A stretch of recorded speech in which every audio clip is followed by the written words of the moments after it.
로마서 12장 1절과 2절에서 너희 몸을 하나님이 기뻐하시는 거룩한 산제사로 드리라고 실천 윤리에 대한 원리적인 말씀을 한 사도 바울은 3절 이하에서는 교회라고 하는 공동체 안에서 어떻게 하는 것이 우리 몸으로 산제사를 드리는가 하는 구체적인 권면을 하고 있습니다. 그리고 그 구조는 이렇게 하지 말고 이렇게 하라고 하는 그런 구조로 되어 있습니다. 먼저 3절은 내게 주신 은혜로 말미암아 너희 중 각 사람에게 말하노니 마땅히 생각할 그 이상의 생각을 품지 말고 오직 하나님께서 각 사람에게 나누어 주신 믿음의 분량대로 지혜롭게 생각하라고 말씀합니다. 여기 보니까 각 사람이라는 말과 생각이라는 말이 반복되어서 나타나고 있습니다. 여기서 내게 주신 은혜라고 하는 것은 사도 바울이 받은 사도의 직분을 말합니다. 즉 사도 바울은 지금 사도의 권위로 권면하고 있다고 하는 것입니다. 그런데 3절에서는 그만 말씀드린 것처럼 생각이라는 말이 3번이나 강조되어 있습니다. 그 이유는 모든 행동은 생각의 결과이기 때문입니다. 그래서 잠언 23장 7절을 보면은 대저 그 마음의 생각이 어떠하면 그 위인도 그러하다라고 말씀한 것입니다. 여기서 대저라고 하는 것은 왜냐하면이라고 하는 그런 뜻입니다. 바울은 먼저 마땅히 생각할 그 이상의 생각을 품지 말라고 말씀합니다. 여기서 마땅히 생각할 바를 생각한다고 하는 것은 자기 자신의 처지나 조건에 맞는 생각을 한다는 것입니다. 그러므로 그 이상의 생각을 한다는 것은 분에 넘치는 생각을 한다는 것입니다. 또는 자신을 너무 높이 평가한다는 것이기도 합니다. 아담이 하나님과 같이 되리라고 하는 뱀의 유혹에 넘어간 것도 무엇 때문입니까? 마땅히 생각할 그 이상의 것을 생각했기 때문입니다. 분에 넘치는 생각을 했기 때문입니다. 하나님과 같이 된다고 하는 분에 넘치는 생각을 했기 때문이지요. 사탄이 타락한 것 역시 마땅히 생각할 그 이상의 생각, 분에 넘치는 생각을 했기 때문에 타락한 것이었습니다. 바울은 이어서 오직 하나님께서 각 사람에게 나누어 주신 믿음의 분량대로 지혜롭게 생각하라고 말씀합니다. 여기서 각 사람에게 나누어 주신 믿음의 분량은 구원에 이르는 분량이 아니라 자신이 받은 영적 은사의 성격을 알고 그 은사를 사용하는 것을 가리킵니다. 교회 안에는 다양한 기능들이 있어서 각기 주어진 직분과 은사의 한계와 특성에 따라 다릅니다. 이것을 가리켜서 영적 능력이라고 말합니다. 어떤 사람이 성령으로 거듭난 하나님의 자녀가 분명하다면 그에게는 반드시 하나님께서 각 사람에게 나누어 주신 믿음의 분량, 즉 은혜와 은사가 있습니다. 이에 대해서 사도 바울이 기록한 다른 서신인 고린도전서 12장 10절과 11절은 어떤 사람에게는 능력 행함을, 어떤 사람에게는 예언함을, 어떤 사람에게는 영들 분별함을, 다른 사람에게는 각종 방언 말함을, 어떤 사람에게는 방언들 통역함을 주시나니 이 모든 일은 같은 한 성령이 행하사 그의 뜻대로 각 사람에게 나눠주시는 거니라고 말씀을 합니다. 그런데 창세기 49장 28절을 보니까 이들은 이스라엘의 12지파라 이와 같이 그들의 아버지가 그들에게 말하고 그들에게 축복하였으니 곧 그들 각 사람의 분량대로 축복하였다라고 하는 말씀이 나옵니다. 여기서 그들은 야곱의 12아들을 말하고 그들의 아버지는 야곱을 말하지요. 야곱의 아들들에게 축복하되 그들 각 사람의 분량대로 축복했다는 것입니다. 믿음의 분량대로 축복했다는 거죠. 에베소서 4장 7절 말씀도 우리 각 사람에게 그리스도의 선물의 분량대로 은혜를 주셨다고 말씀합니다. 하나님께서 성도들에게 은혜를 주시고 직분을 맡기시는데 각 사람의 재능과 능력과 믿음의 분량을 따라서 다르게 주신다는 것입니다. 그래서 믿음의 분량대로 지혜롭게 생각하라고 한 것입니다. 여기서 지혜롭게라는 말은 건전하며 겸손하게라고 하는 그런 뜻을 가지고 있습니다. 만약 자기 자신의 가진 믿음의 분량보다 자신을 과대평가하게 되면은 마땅히 생각할 그 이상의 생각을 품는 교만한 사람이 되고 말 것입니다. 반대로 자신이 가진 믿음의 분량보다 과소평가하게 되면은 마치 받은 한 달란트를 땅에 묻어두는 무가치한 종처럼 되고 말 것입니다. 또 하나님께서 믿음의 분량대로 은사를 주셨다고 하는 것은 각자의 직분과 역할이 다르다는 뜻이며, 동시에 자신이 받지 않은 직분의 영역은 침범하면 안 된다는 뜻도 포함되어 있습니다. 교회 안에는 자기가 아니면 안 되는 것처럼 독불장군처럼 행동하는 사람이 있는가 하면 반대로 손님처럼 예배만 드리고 가는 사람도 있습니다. 둘 다 문제가 있는 사람이지요. 그래서 신앙생활에 있어서는 균형과 조화를 이루는 것이 중요한 것입니다. 그 다음 4절과 5절을 보면은 우리가 한 몸에 많은 지체를 가졌으나 모든 지체가 같은 기능을 가진 것이 아니니 이와 같이 우리 많은 사람이 그리스도 안에서 한 몸이 되어 서로 지체가 되었느니라고 말씀합니다. 바울은 교회 안에서 성도 상호 간의 관계를 몸과 지체라고 하는 인체에 비유해서 설명했습니다. 4절에서는 한 몸에 많은 지체를 가졌다고 하였고, 5절에서는 반대로 우리 많은 지체들이 그리스도 안에서 한 몸이 되었다라고 말씀합니다. 한 몸에 많은 지체가 있지만 모든 지체가 같은 일을 하고 있는 것은 아닙니다. 눈, 코, 입, 귀 등은 각각 하는 일들이 다릅니다. 그러나 몸을 위해서라고 하는 같은 목적을 가지고 유기적인 협력 관계를 우리 인체가 이루고 있다고 하는 것이죠. 6절 상반절은 우리에게 주신 은혜대로 받은 은사가 각각 다르니라고 말씀을 합니다. 여기서 다르다고 하는 것은 왜 다릅니까? 그래야지 유익하기 때문에, 모든 사람이 같은 은사를 받는다고 그러게 되면 그 한 가지 일만 하지 않겠습니까? 그래서 하나님께 각기 다른 은사를 주신 것이 있죠. 그렇지만 거짓된 인간들에게는 다르다는 것은 문제가 생길 수 있는 여지를 주는 것이기도 합니다. 왜냐하면 각기 하는 일이 다르다 보니까 자기는 다른 사람보다 더 중요한 일을 하고 있다는 우월감을 가질 수도 있고, 또 반대로 나는 무가치한 존재라고 생각하는 열등감도 가지고 있다고 하는 거죠. 모든 은사가 다 같다고 한다면 그런 일은 없겠지만 다르다 보니까 혹은 우월감 혹은 열등감을 가질 수 있는 그런 배단이 생길 여지도 있다고 합니다. 사도 바울은 이 점을 고린도서 12장에서 발과 손의 관계 그리고 귀와 눈의 관계를 들어서 설명을 하였습니다. 발이 손이 하는 일을 볼 때, 또는 귀가 눈의 역할을 볼 때에 나는 아무것도 아니구나 하는 열등감에 빠지기 쉽다는 것입니다. 또 반대로 눈이 손더러 내가 너를 쓸데없다가 하거나, 또는 머리가 발더러 내가 너를 쓸데하고 우월감에 사로잡혀도 안 된다라고 하였습니다. 그럼 어떻게 됩니까? 너는 나에게 필요한 존재이고 나는 너에게 필요한 존재이다. 너는 나를 돕고 나는 너를 돕는다. 그리고 우리 모두는 몸을 위하여서, 한 몸을 위하여서 함께 일을 하고 있다. 이것이 바로 교회 안에서 성도 상호 간의 관계가 되어야 된다고 하는 것이죠. 우리 몸에 많은 지체들이 있는데 어느 것 하나 중요하지 않은 것이 없고 어느 것 하나 쓸데없이 그냥 있는 것이 없습니다. 교회 머리는 그리스도이시고 몸인 교회 지체는 우리 성도 한 사람 한 사람입니다. 사람 몸의 각 지체가 모두 중요하듯이 교회를 구성하는 각 지체인 우리 한 사람 한 사람이 모두 또한 중요합니다. 그리고 우리가 우리 지체의 각 부분을 아끼고 사랑하듯이 주님께서는 몸된 교회에 속한 지체인 한 사람 한 사람을 아끼고 사랑하고 계십니다. 아멘이십니까?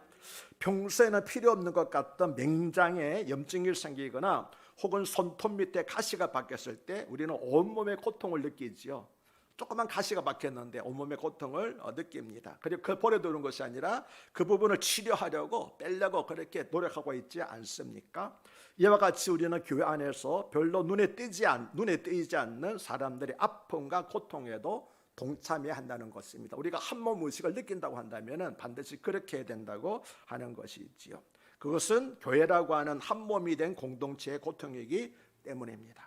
사도 바울이 고린도전서 12장 25절과 26절에서 몸 가운데서 분쟁이 없고 오직 여러 지체가 서로 같이하여 돌아보게 하셨으니 만일 한 지체가 고통을 받으면 모든 지체가 함께 고통을 받고 한 지체가 영광을 얻으면 모든 지체도 함께 즐거워하느니라 하는 말씀은 바로 이 사실을 지적한 것입니다.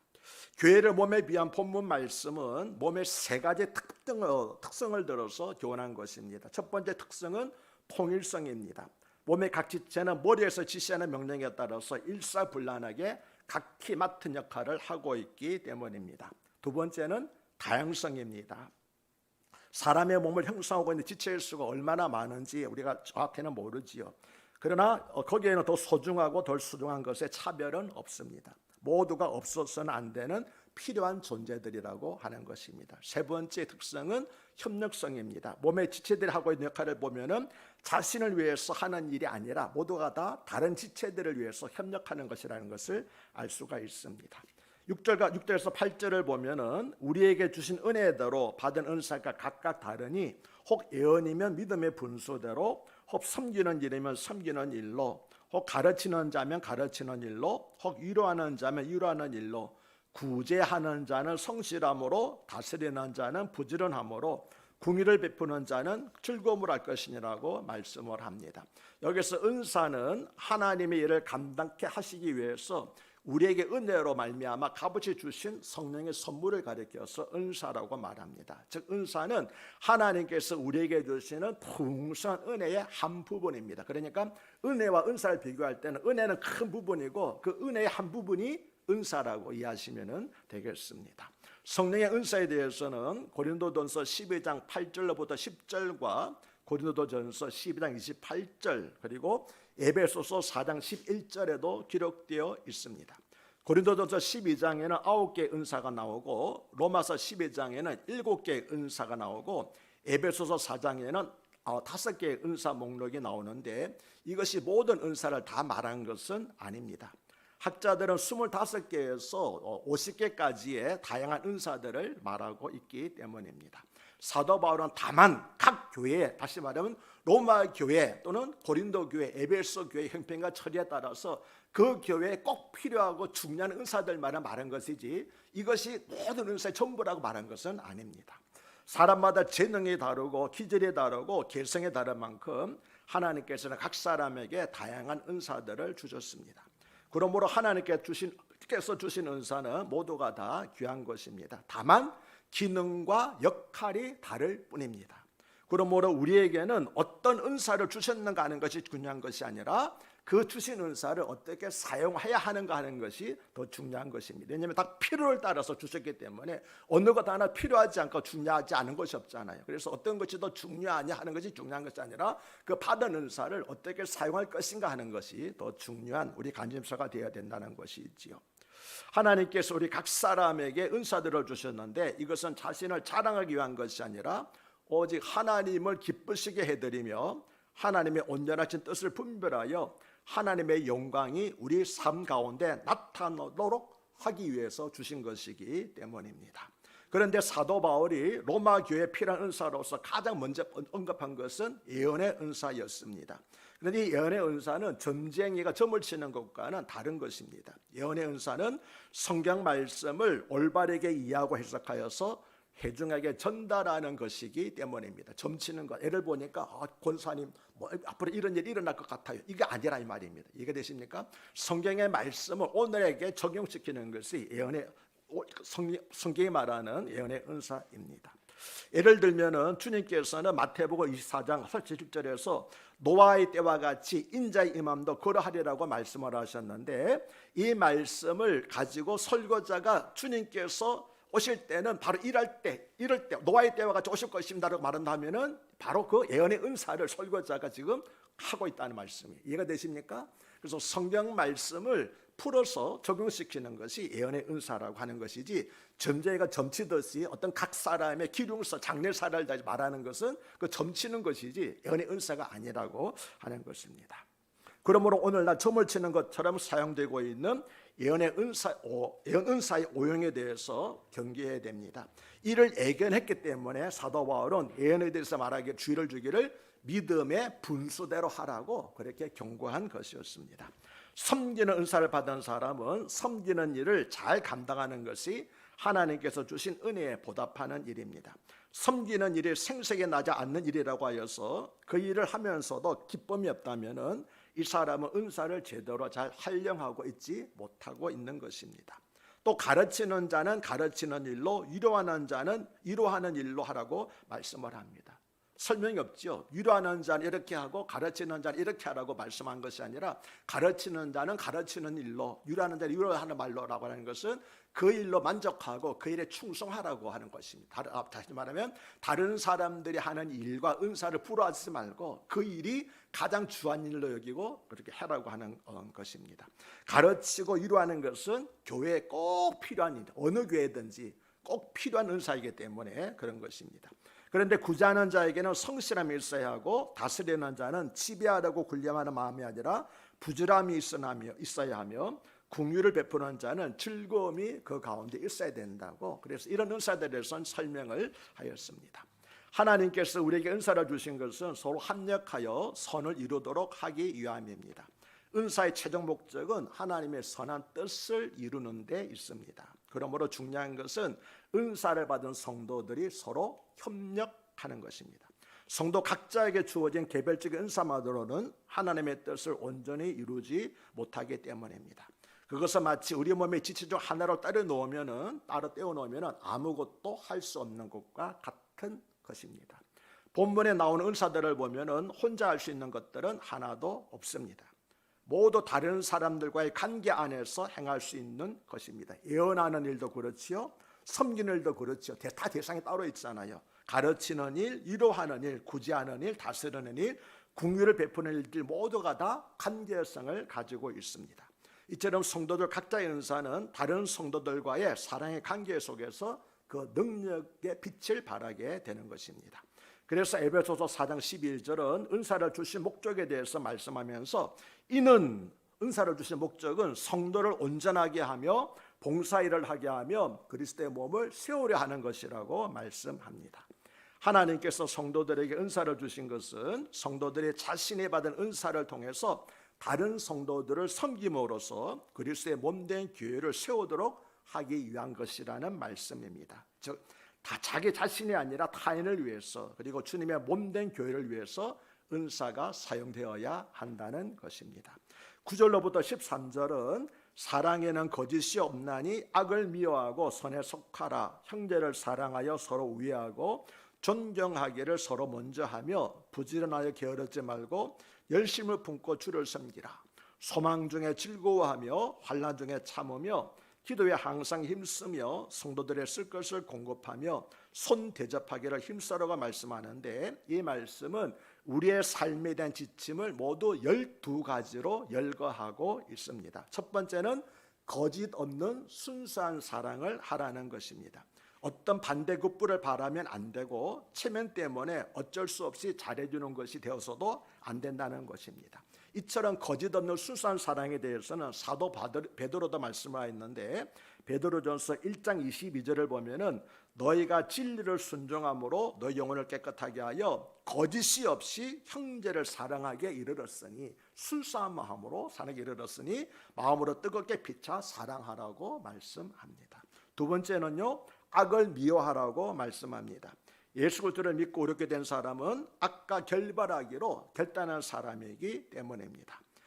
그러므로 바울이 로마서 6장에서 말씀하신 대로 죄와 악에 대해서는 죽은 자로 여기는 삶이 필요한 것입니다. 셋째로는 선에 속하라고 권면합니다.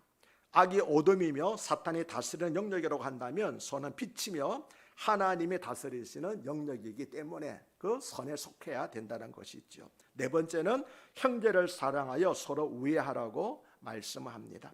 예수님께서는 누구든지 하늘에 계신 아버지의 뜻대로 하는 자가 내 형제요 자매요 모친이라고 말씀하신 바가 있습니다. 우리는 영적인 새 가족입니다. 그러므로 우리는 성도들을 사랑할 때 혈육의 형제와 자매를 사랑하는 것 이상으로 그렇게 사랑해야 한다는 것입니다. 다섯 번째는 존경하기를 서로 먼저 하라고 권면합니다. 세상 사람들은 받은 대접만큼만 그 사람을 대접하려고 하지요. 기브 앤 테이크라고 하는 것이 세상 방식입니다.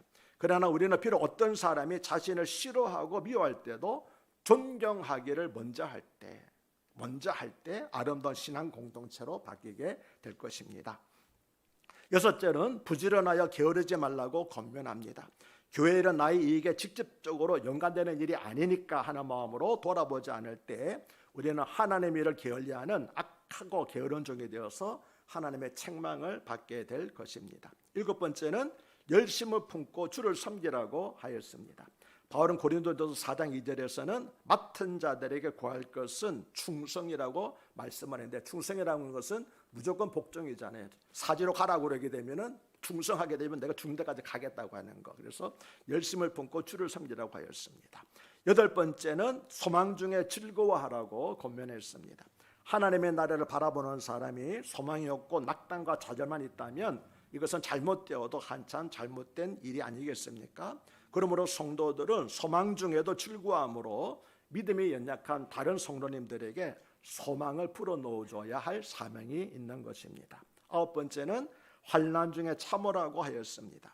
우리 믿는 사람의 여러 가지 다른 모양의 환난과 공고가 임하지만 이를 끝까지 잘 감당할 때 주님께서는 우리에게 마련해 주신 상급이 있을 것이라고 약속을 하셨습니다. 열 번째는 무엇입니까? 기도에 항상 힘쓰라고 하였습니다. 왜냐하면 기도는 영적 호흡이기 때문에 우리가 영적 호흡을 마치는 순간에 우리 영혼이 죽어버리기 때문에 기도에 항상 힘써야 되는 것입니다.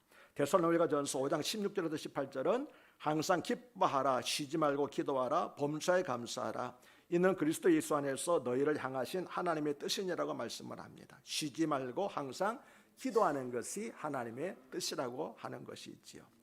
11번째는 성도들의 쓸 것을 공급하라고 권면합니다. 형제를 거짓없이 신정으로 사랑하는 사람은 성도 가운데 누가 무슨 어려움이 있는지 압니다. 우리가 교회에서 누가 무슨 어려움이 있는지 알지 못한다면 그들에 대한 관심과 사랑이 없기 때문일 것입니다. 마지막 12번째는 손 대접하기를 힘쓰라고 권면합니다. 히브리서 13장 2절은 손님 대접하기를 잊지 말라, 이로써 부지 중에 천사들을 대접한 이들이 있었느니라고 말씀합니다. 누구를 말할까요? 구약성경에서 아브라함과 룻을 말하고 있죠. 그렇죠? 그래서 이 두 사람, 아브라함이 천사해갖고 룻도 소돔성에 방문한 천사들을 대접함으로 말미암아, 그래서 아브라함도 축복을 받고 롯도 소돔이 멸망할 때 구원을 받았습니다. 특별히 롯은 천사들을 잘 대접함으로써 소돔과 고모라의 멸망 가운데서 딸 둘과 함께 구원을 받았습니다. 예수님께서도 마태복음 25장에서 내가 나그네 되었을 때에 너희가 나를 영접하였다고 말씀하셨는데, 이 말씀은 우리 형제 자매 가운데 쉴 곳이 없는 사람에게 잘 대접하는 것, 혹은 낯선 사람이 우리를 방문하여 도움을 청할 때에 그들에게 잘 대해주는 것, 이것이 바로 주님을 영접한 것과 같다라고 하는 교훈이었습니다. 오늘 본문에서 일거된 은사들과 그 활량과 생활 지침들은 성령의 은사를 받은 성도들이 구체적으로 그 은사를 실천할 것을 교훈하고 있습니다. 사랑하는 여러분은 어떤 은사들을 가지고 계십니까? 전에도 우리가 한번 은사 검사를 해본 적이 있습니다. 하나님께 속한 사람으로서 은사가 없는 사람은 없습니다. 저도 이렇게 보면서 누구는 이 권사님 어떤 은사야, 은사를 제통을 알고 있거든요. 여러분도 알고 계실 것입니다. 저마다가 각기 다른 은사들을 가지고 있습니다. 그러므로 다른 사람의 은사를 부러워하지 마시고 자신의 은사를 천하게 여기지도 마시기 바랍니다. 모든 은사는 다 동등한 은사고 더 중요하고 덜한 것이 없습니다. 다 하나님께 주신 귀한 은사고 꼭 필요한, 없어서는 안 되는 은사이라는 것을 꼭 기억하시기 바랍니다. 하나님께서 주신 그 은사를 소중히 여기시고 개발하시고 실천하실 때에 한 달란트 받은 분들은 세 달란트, 다섯 달란트 받고 다시 받게 될 줄로 믿습니다. 우리의 겸손하고 감사하며 서로 섬기며 살아가는 모습을 주님께서는 기뻐하시고 축복하여 주십니다. 우리 모두가 그렇게 할 때 주님의 몸된 교회를 건강하고 아름다운 사랑의 신앙 공동체로 만들 수 있습니다. 우리에게 성도 사랑하는 마음이 있을 때 이 모든 일들이 우리 교회에서도 일어나게 될 것입니다. 세상 사람들을 사랑하는 것도 좋지요. 그러나 세상 사람들을 사랑하기 앞서서 먼저 교회 안에서 성도에 대한 사랑을 실천하는 그런 교회가 되어야 할 것입니다. 성도들이 서로 사랑으로 섬기되 대접을 받은 담내로서 억지로 하는 것이 아니라 내가 먼저 그 일들을 실천해 나가야 할 것입니다. 그렇게 할 때 우리 큰사랑교회는 하나님의 온전하신 뜻을 이루어드리는 교회가 될 것이며 우리 교회가 속한 사회를 변화시킬 수 있는 능력 있고 하나님께서 사용하시는 신실한 교회가 되게 될 줄로 믿습니다. 기도합니다. 하나님 아버지, 오늘 주신 말씀을 통해서 우리는 예수님 안에서 하나이며 하나님께 주신 각양 은사도 성도들의 사랑으로 섬기며 교제 가운데 능력으로 임함을 깨닫게 되었습니다. 주님께서 피로 값주고 사신 교회를 오늘 주신 주님의 말씀대로 각각의 은사로 하나된 마음으로 협력하여 세워가는 저희들이 되게 하여 주시옵소서. 그래서 누가 보더라도 큰사랑교회는 사랑으로 서로 섬기는 교회다. 그 이름에 부끄럽지 않은 신실한 교회라고 하는 칭송을 듣는 우리 모두가 되게 하여 주시옵소서. 예수님 이름으로 간곡히 기도드리옵나이다. 아멘. 감사합니다.